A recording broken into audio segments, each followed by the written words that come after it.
Okay, everyone, welcome back to the Ninja Selling Podcast. We are so grateful that all of you are here. Thank you to everyone in the Ninja Nation for tuning in. My name is Eric Thompson. I'm the head of the Ninja Coaching Program. I'm here with Tracy Peterson-Nienaber. I'm here with Mark Johnson. They are two of our fine, esteemed, certified Ninja coaches. We're going to be learning a whole lot from them today. And again, we're just super grateful that everyone's tuning in.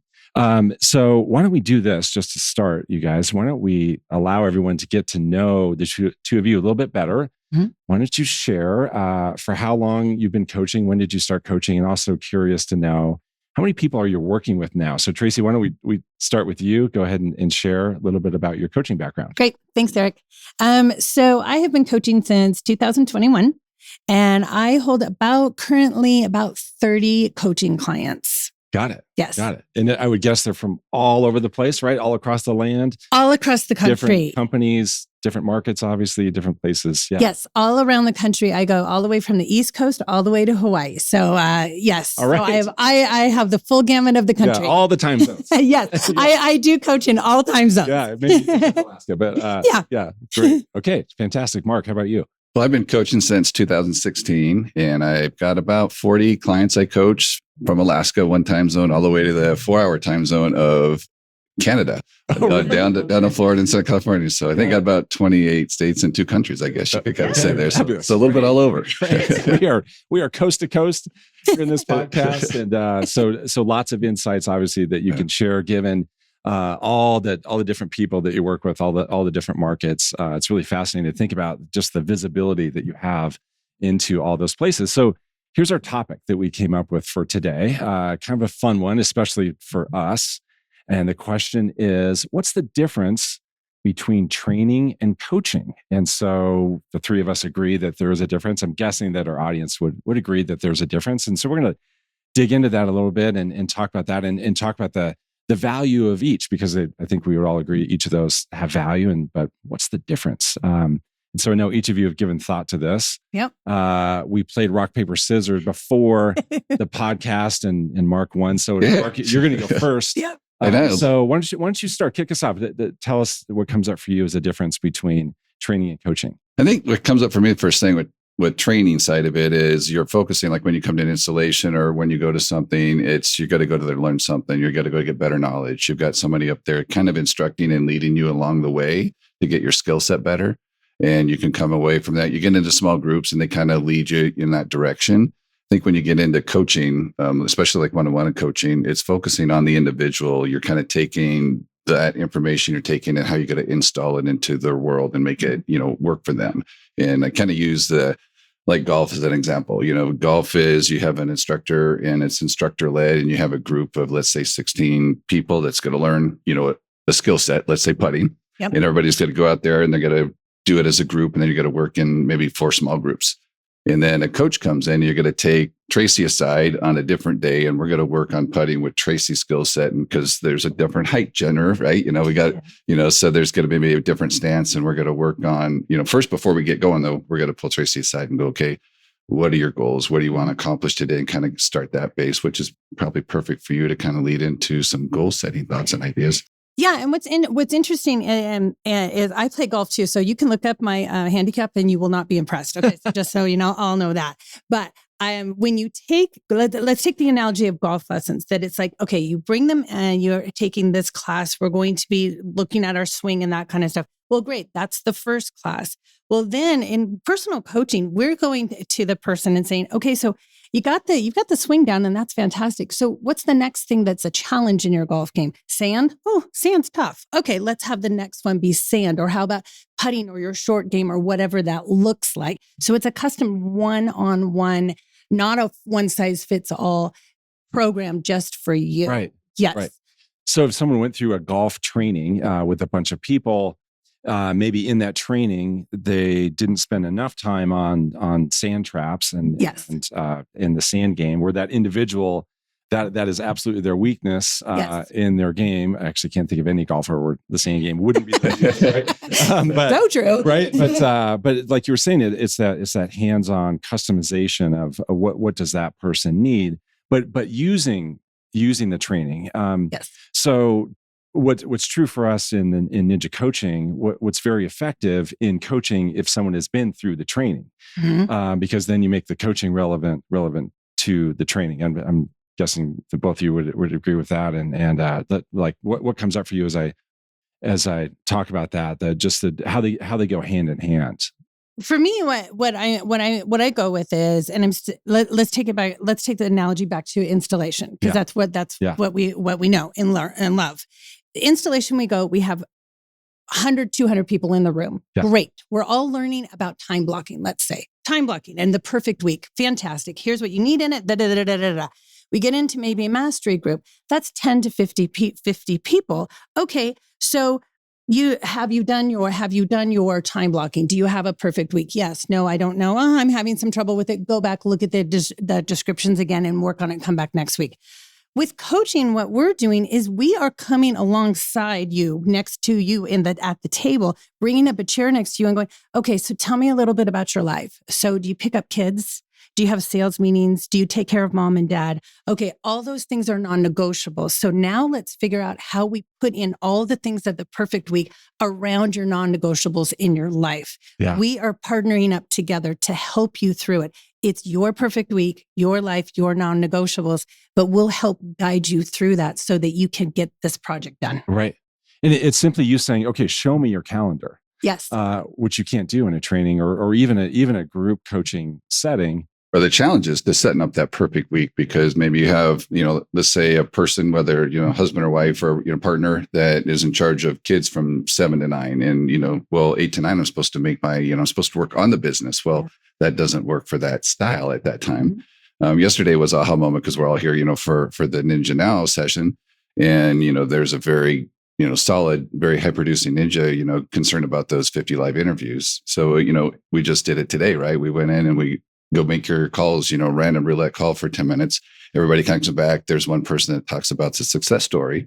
You do that and say, okay, go make your calls. You get in a mastery group and maybe you get a group of that 10 to 50. You got to get in smaller groups. Who made the calls? Eric didn't make your calls. Oh, next week do the calls. And I think, leading into later accountability kind of conversation is, as coaching, diving into what was your reasons by the calls? Like, what's the why? Why didn't you make the calls? Well, I didn't feel like it. I wasn't in the right mindset, or I'm so busy. I think, have you heard, I'm overwhelmed right now? I'm overwhelmed. So, that comes up a lot. It's okay. Well, what can we do to help? Well, what can you do? Right. And I think that's where one-on-one coaching comes in, is kind of help them get through that moment, because what happened is most likely they made a bunch of calls the last 4 weeks. And guess what? TSW, this stuff works. And then 4 weeks later, we get in, I don't have time to make the calls because I've got 4 inspections going and I got to go shoot 2 buyers. And so. Yes. And I would say, like, in regards to accountability, I feel like our job as a coach is to ask the question, what got in the way? It's not judgment. It's not in the least bit, but my question is, what got in the way? And the reason why I'm asking that is so we can start diving deeper as to what is taking you away from working on your business. And it might be working in your business, and that's great. That's why we work, because we want to work on our business. We want to have closings and do purchases and sales, and we want all that stuff. But if we don't work on our business then as much, then we get this really these big high peaks and valleys. And so our job as a coach, which I think you'd agree, is that it's like our job is to ask the question, what got in the way? And so that we can dive into that and figure out how can we make it so that doesn't happen again. Right. And remove the big swings of up and down and just make it a nice natural progression upward. And, people get such a high out of going to the installation and they finish that last day 4, they go through commencement in the high positive energy. And the reality is that's not going to last. Yeah. And so maybe a year later, they go to another installation, then they get back to that place. But what coaching does is it keeps them on that path, right? It keeps them doing the things that they were taught to do in the installation. Yeah. How about a question for both of you? What's coming up right now in your coaching? What do you find yourself focused on? With your clients? I'm sure, I know there are definitely some certain themes right now that are coming up for people. So maybe share a couple of those and how you address those with your clients. Well, I think The word overwhelmed. I've had a number of coaching calls these last few weeks, and overwhelmed. And there's two different spectrums of it. There's that's what working, right? Things are working for people, and I'm overwhelmed because I don't know, I can't keep going. Or I just had a few where I'm overwhelmed, but my business isn't where I want it to be right now. I'm doing the stuff, or I'm overwhelmed. I can't do any more.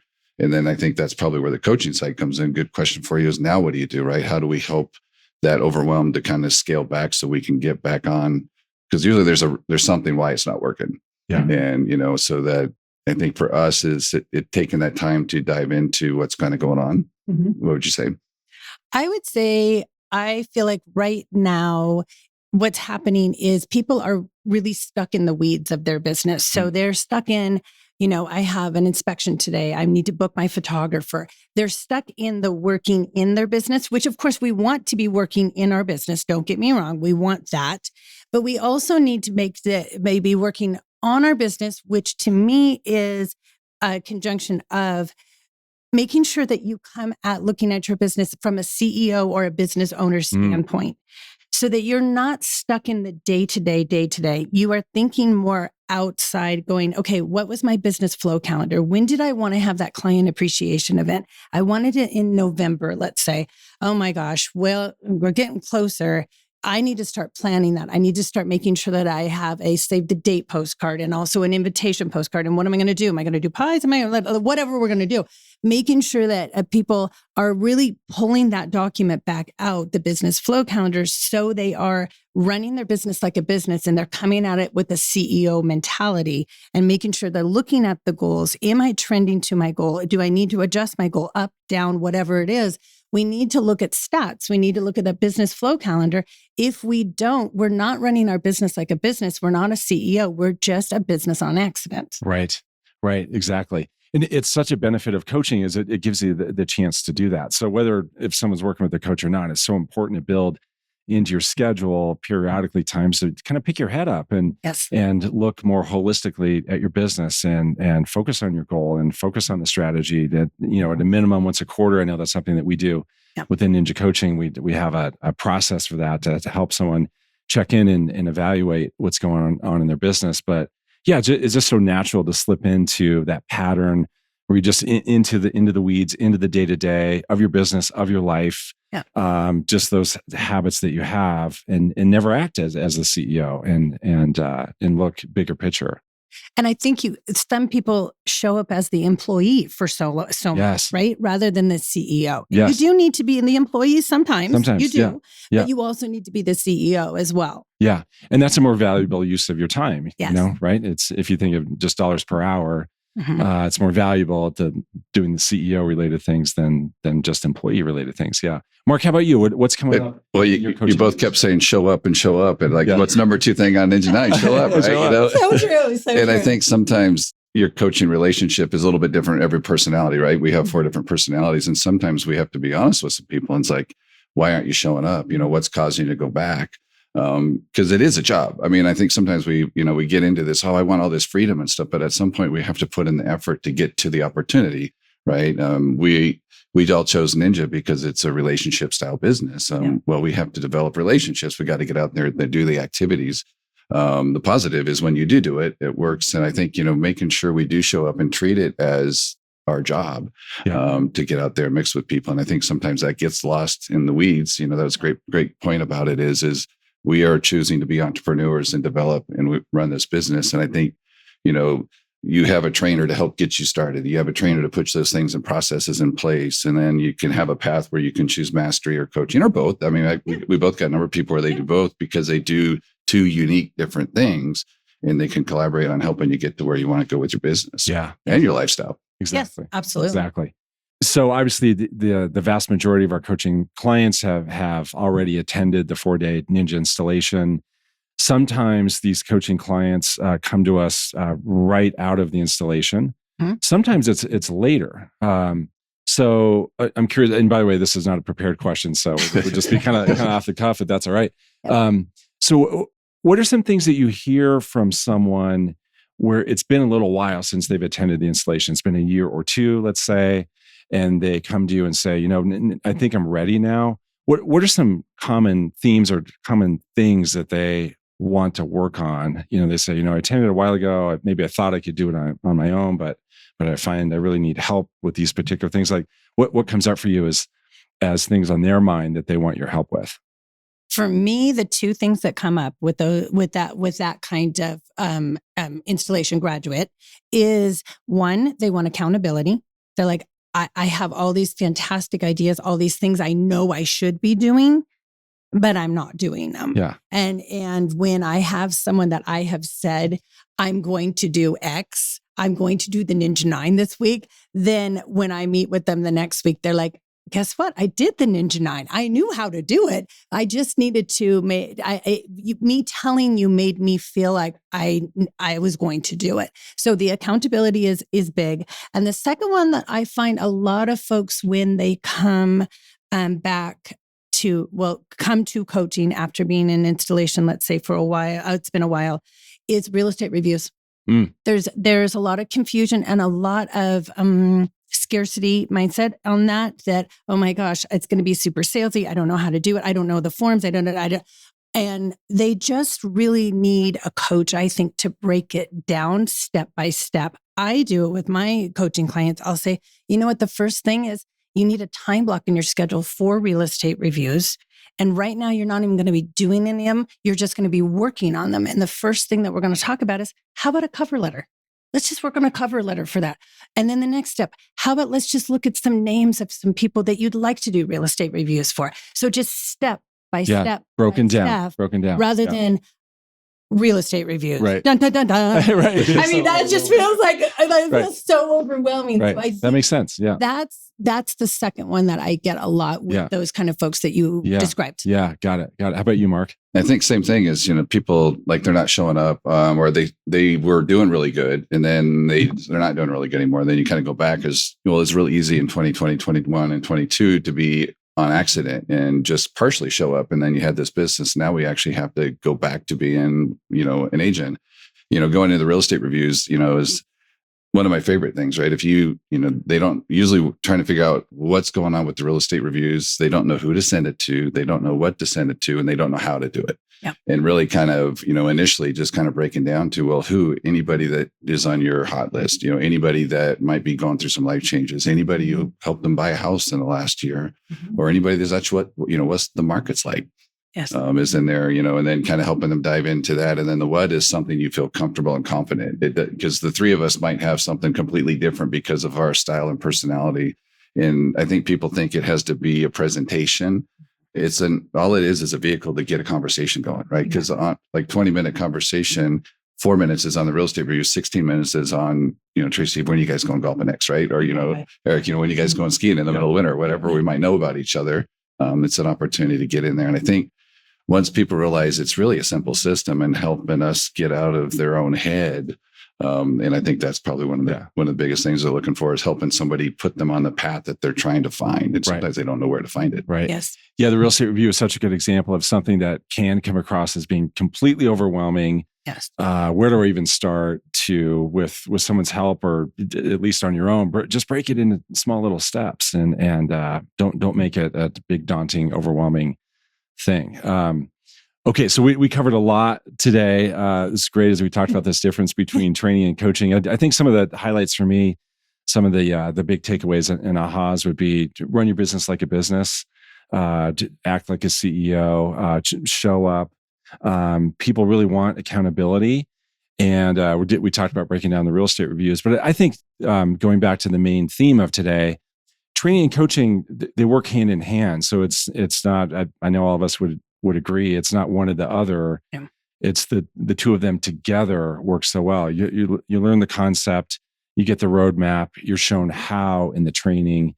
It's the coaching where you implement it. It's the coaching where you customize it. It's the coaching where you keep someone accountable and help them to rediscover their motivation and help keep them going, and really to accelerate their path toward the result and to just make it easier with less heartache and brain damage and wondering and overwhelm, right? Yeah. So I can't thank both of you enough for sharing what you shared. And anyone listening who wants to learn more about what we have to offer, go to ninjaselling.com. At the top navigation bar, you'll see the word coaching. Underneath coaching, you'll see a few different options, including our master groups and also including one-on-one coaching. We set up a complimentary call. It's really easy if you want to learn more about how coaching works, and you get introduced to wonderful people like I have here with me today. And we just learn a little bit more about your business. Where are you now? Where do you want to go? What might be some things in the way? What are some things we could do to get started and get you going on the right path, and walk you through how our coaching works? We're more than happy to have that conversation with you. So thanks everyone again for listening. I'll ask you one other thing, and that is if you have comments, if you have questions, things coming up for you, if you have any kind of commentary on what we spoke about today, if you have a take on the difference between coaching and training, use our Facebook group for that. Just put some notes there in the Facebook group, and we will definitely respond. And why don't we finish, just in case people want to reach out to you individually? Why don't you just quickly share your email? Ladies first. So Tracy, we'll start with you. Thank you. It's Tracy, Tracy @ninjaselling.com. All right. And I'm Mark at ninjaselling.com, MARK. Okay. All right. Yeah. And ninjaselling.com. Yeah. Okay. Terrific. Thank you again, everyone, for tuning in, for listening. We appreciate all of you in the Ninja Nation. We look forward to connecting with you on the next podcast. Thank you. Have a terrific day.